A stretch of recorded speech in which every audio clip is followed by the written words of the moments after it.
नमस्ते दोस्तों, आज हम बात करेंगे एम्प्लॉय पार्टिसिपेशन इन सेफ्टी के बारे में। यानी जो एम्प्लॉयज होते हैं उनका सेफ्टी रिलेटेड अलग अलग एक्टिविटीज में जो पार्टिसिपेशन होता है, जो इन्वॉल्वमेंट होती है, उसके बारे में। तो ये जरूरी क्यों है, इसका इंपॉर्टेंस क्या है और इसमें अलग अलग तरीके से कैसे पार्टिसिपेट कर सकते हैं। इंडस्ट्रीज वाले अलग अलग पार्टिसिपेशन के लिए क्या मोटिवेशन आपको देते हैं, ये सभी बातें हम डिस्कस करेंगे। तो इसमें सबसे इंपॉर्टेंट इसका पर्पस क्या है, इसमें कौन कौन से एरियाज में हम पार्टिसिपेट कर सकते हैं, इसके अलग अलग मेथड्स क्या है, वर्कर्स या यूनियंस का पार्टिसिपेशन में रोल क्या है, अलग अलग जो सेफ्टी की सजेशन स्कीम्स होती है या फिर इंसेंटिव स्कीम होती है या फिर सेफ्टी इंसेंटिव प्रोग्राम्स होते हैं, उसके बारे में भी हम बात करेंगे। उसके अलावा जो ऑडियो विजुअल पब्लिसिटी के बारे में आज की डेट में हम देख रहे हैं कि ऑनलाइन या मीडिया थ्रू भी पब्लिसिटी हम कर सकते हैं, तो ऐसे अलग अलग तरीके आप यूज कर सकते हैं। उसके अलावा बाकी के जो प्रमोशनल मेथड्स भी यहाँ पे हो सकते हैं, स्कीम्स के रिलेटेड, पार्टिसिपेशन के रिलेटेड। और सेफ्टी कमिटी सबसे इंपॉर्टेंट यहाँ पे है, लीगल रिक्वायरमेंट भी है। और उसके अलावा सेफ्टी कमिटी थ्रू आप अलग अलग जो स्कीम्स इंप्लीमेंट कर सकते हैं या फिर जो एक्टिविटीज आप रन कर सकते हैं। इसीलिए सेफ्टी कमिटी का आपको यहाँ पे इम्पोर्टेंस और उसके बारे में आपको जानकारी चाहिए। फिर कुछ कंसेप्ट है इसके रिलेटेड, जैसे कि टूल बॉक्स टॉक है या फिर सेफ्टी काइजन है या 1 पॉइंट लेसन है। तो ये जो अलग अलग कंसेप्ट है, इसके थ्रू भी यहाँ पे सेफ्टी रिलेटेड पार्टिसिपेशन ऑटोमेटिक हो सकता है और कुछ स्पेसिफिक क्राइटेरिया या स्पेसिफिक रिक्वायरमेंट थ्रू भी हो सकता है। और शायद यहाँ पे मॉब कम होगा लेकिन पार्टिसिपेशन होगा। उसके अलावा जो कॉमन कॉम्पिटिशन्स होते हैं, जैसे कि अभी पोस्टर कॉम्पिटिशन वहां पे हो सकती है, सेफ्टी पोस्टर कॉम्पिटिशन या सेफ्टी पोएट्री कॉम्पिटिशन या फिर फोटोग्राफ या वीडियो रिलेटेड कॉम्पिटिशन्स। तो जो भी एक्टिविटीज सेफ्टी रिलेटेड है, ऐसे अलग अलग कॉम्पिटिशन्स आप रख सकते हैं। तो यहाँ पे मैक्सिमम पार्टिसिपेशन आएगा एम्प्लॉइज का। और फिर उसके ओरिएंटेड यहाँ पे आप यूनिट लेवल यानी कि फैक्ट्री लेवल पे भी कुछ आप अवार्ड्स दे सकते हैं। कोई कॉम्पिटिशन स्टेट लेवल पे भी हो सकता है और कुछ कॉम्पिटिशन्स नेशनल या इंटरनेशनल लेवल्स की भी हो सकते हैं। तो वहां पर भी आप पार्टिसिपेट कर सकते हैं ताकि आपको ज्यादा से ज्यादा जानकारी सेफ्टी के बारे में यहाँ पे मालूम हो सके। तो ये अलग अलग पॉइंट्स हम अभी कवर करने वाले हैं।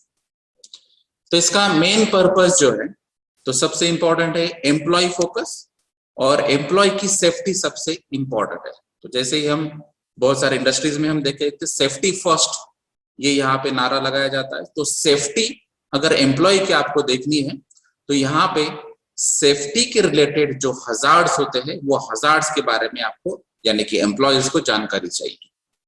तो सबसे इंपॉर्टेंट बात यहाँ पे होगी कि हजार्ड्स और उसके ओरिएंटेड फिर रिस्क लेवल, ये आपको एम्प्लॉयज को मालूम होना चाहिए। तो ये पर्पस फुलफिल करने के लिए आपको अलग अलग एक्टिविटीज में पार्टिसिपेट करना चाहिए, क्योंकि एक ही बार आपको अगर जानकारी दी जाए तो शायद आपको वो याद नहीं रहेगी, लेकिन अलग अलग तरीके से आपको अगर समझाया जाए तो शायद आपको यहाँ पे जो सेफ्टी रिलेटेड नॉलेज है वो ज्यादा से ज्यादा मिलेगा।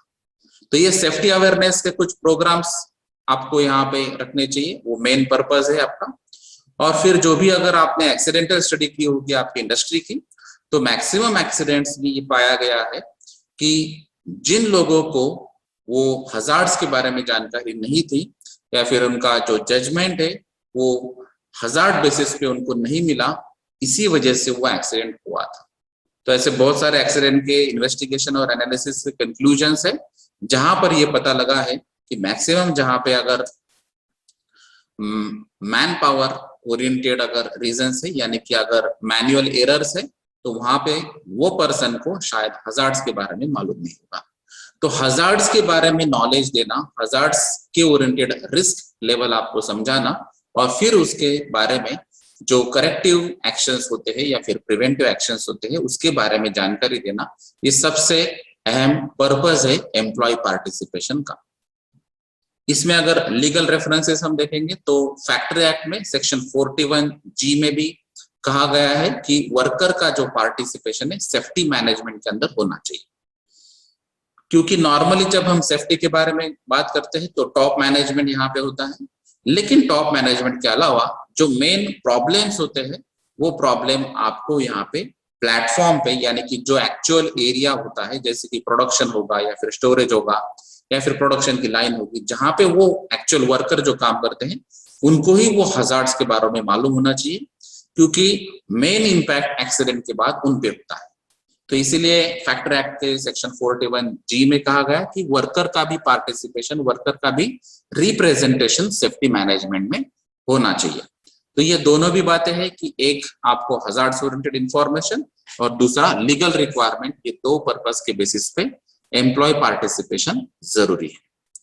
तो इसमें normally work place safety issues आप कम्युनिकेट कर सकते हैं अलग अलग डिपार्टमेंट्स में या सेम डिपार्टमेंट में या अलग अलग कंपनीज में भी। तो सेफ्टी रिलेटेड जो भी इश्यूज होंगे, जैसे अगर वेल्डिंग ओरिएंटेड कोई इश्यू है तो वो वेल्डिंग के जो पर्सन्स होंगे उनको आप कम्युनिकेट कर सकते हैं। अगर यहाँ पे कोई कटिंग या ग्राइंडिंग ओरिएंटेड ऑपरेशन है उसके बारे में आपको अगर डिस्कस करना है तो वो आप कम्युनिकेट कर सकते हैं। और यही सिमिलर अगर ऑपरेशंस दूसरे इंडस्ट्रीज में भी हो सकते हैं या फिर दूसरे डिपार्टमेंट में होंगे तो वो भी कम्युनिकेशन करना जरूरी है।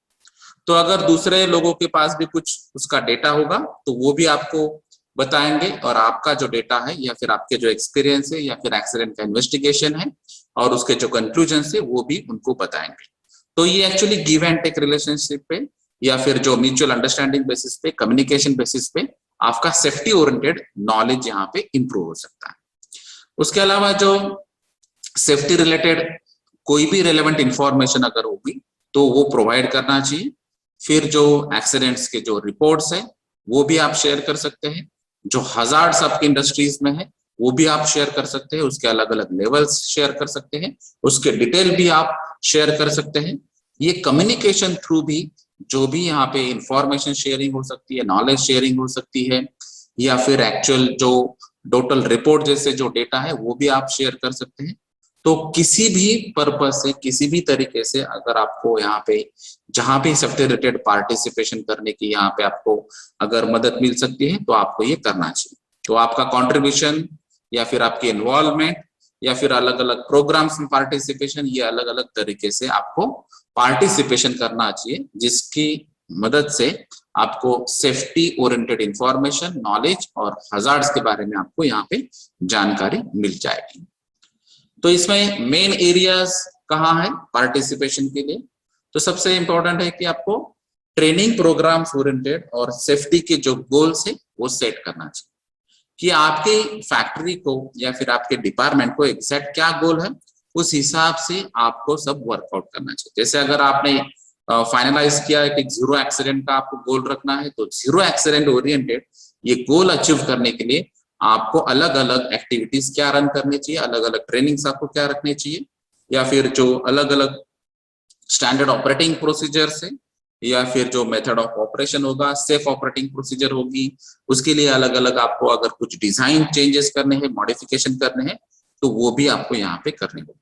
उसके अलावा जो अप्रेजल्स होते हैं, तो आपका प्रोग्रेस, सेफ्टी ओरिएंटेड जो प्रोग्रेस है वो आपका गोल अचीवमेंट करने के तरफ है या नहीं, या फिर उसमें भी कुछ करेक्टिव मेजर्स आपको लेना होंगे, तो वो शायद आपको यहाँ पे मिल सकते हैं। उसके अलावा जो सजेशन स्कीम्स होते हैं उसके थ्रू भी आप पार्टिसिपेट कर सकते हैं। तो ये अलग अलग एरियाज यहाँ पे है जिसके थ्रू आप पार्टिसिपेशन कर सकते हैं।